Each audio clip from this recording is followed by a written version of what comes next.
जय हिंद बच्चों।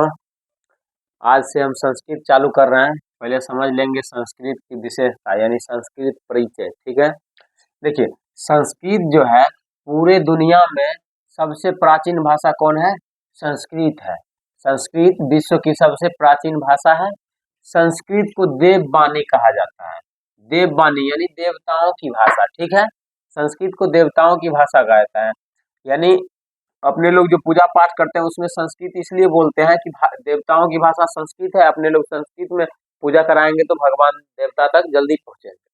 ठीक है, उसके बाद है इसका व्याकरण अत्यंत वैज्ञानिक और तर्क संगत होता है।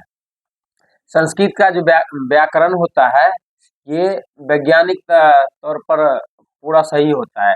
जैसे इंग्लिश है, उर्दू है, हिंदी है। हिंदी भी उतना इसका ही रूप है, लेकिन हिंदी थोड़ा चलने वाला है, लेकिन इंग्लिश में व्याकरण के तौर पर अच्छा से सभी शब्द नहीं मिलते हैं।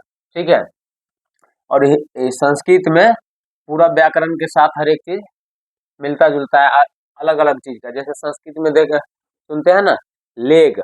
लेग अब लेग मतलब क्या? लेग मतलब पैर भी होता है, लेग मतलब टांग भी होता है। आपको बोल देगा लेग, तो लेग मतलब क्या समझिएगा? लेकिन इसमें पैर अलग है, लेग क्या बोलते हैं, चरण अलग है, पादुका अलग है संस्कृत में। यानी हर एक चीज अलग अलग है। इससे इसका व्याकरण के अनुसार संस्कृत को समझने में उतना परेशानी नहीं होता है। उसके बाद संस्कृत से ही सभी भाषाओं की उत्पत्ति हुई है। जितने भी भाषा है सभी का मूल क्या है? संस्कृत है। ठीक है, उसके बाद संस्कृत भाषा संस्कृत भाषा जो है मनुष्य की ये मानसिक संस्कृत भाषा मनुष्य की बुद्धि और स्मरण शक्ति को बढ़ाता है। संस्कृत भाषा, यदि आप संस्कृत में बात करेंगे, संस्कृत भाषा को पढ़ेंगे तो उससे क्या होगा कि बुद्धि तो तेज होगा ही होगा, स्मरण शक्ति भी तेज होगा। ठीक है, संस्कृत भाषा की ये सबसे बड़ी खासियत है। दुनिया की कोई किसी भाषा में बुद्धि और स्मरण शक्ति तेज करने की कला नहीं है, क्षमता नहीं है, सिर्फ संस्कृत भाषा में ही है। ठीक है, उसके बाद है संस्कृत भारतीय संस्कृति और परंपरा की आत्मा है। भारत में संस्कृत की सबसे अधिक महत्ता है, क्योंकि भारत का जितना भी वेद उपनिषद रामायण महाभारत इत्यादि जितना भी बना है सब किससे है? संस्कृत से ही है। इसीलिए संस्कृत को भारत की संस्कृति और परंपरा की आत्मा कहा गया है। ठीक है, आगे चलते हैं। संस्कृत शुद्ध व्याकरण और पूर्ण अर्थ वाली है। आपको ऊपर बताए थे ना, शुद्ध व्याकरण और पूर्ण अर्थ, यानी कि इसका व्याकरण जितने भी दुनिया में भाषा है ना, सबसे सटीक सबसे सही व्याकरण किसका है? शुद्ध किसका है?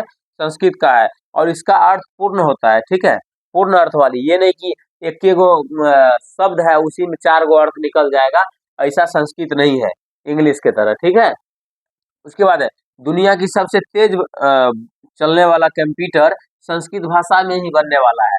अभी भारत में तो नहीं, नासा वाले अभी रिसर्च कर रहे हैं कि सबसे तेज चलने वाली कंप्यूटर जो बनेगा वो उसका जो भाषा होगा, अभी जैसे अपने लोग कंप्यूटर चलाए उसका भाषा क्या है? इंग्लिश है। तो ये जो सबसे तेज चलने वाली जो कंप्यूटर होगा उसका भाषा संस्कृत होगा। ठीक है, अब भारतीय लोग भारत की अपनी भाषा को छोड़ करके इंग्लिश पर ज्यादा जोर दे रहे हैं, और जो भारत से अलग है, विदेशी है, देखिए अमेरिका वाले संस्कृत पर शोध कर रहा है। अब संस्कृत में जितना भी मंत्र है उसमें से कुछ मंत्रों पर अमेरिका वाले सर्च कर लिए, नासा वाले की कौन मंत्र, बहुत से जैसे गायत्री मंत्र के लिए बोल दिए हैं कि इसमें इसका जप करने से ये बहुत सारे फायदा मिलते हैं, इसको ऐसे करना चाहिए। अपने लोग सिर्फ इंग्लिश पे पढ़े हैं। ठीक है, अब ये तो अपना संस्कृत का परिचय समझ गए। ठीक है, अब कल बता देंगे संस्कृत का सिलेबस, और परसों से आराम से चलेगा पूरा संस्कृत व्याकरण और जो किताब है संस्कृत का पूरा। ठीक है।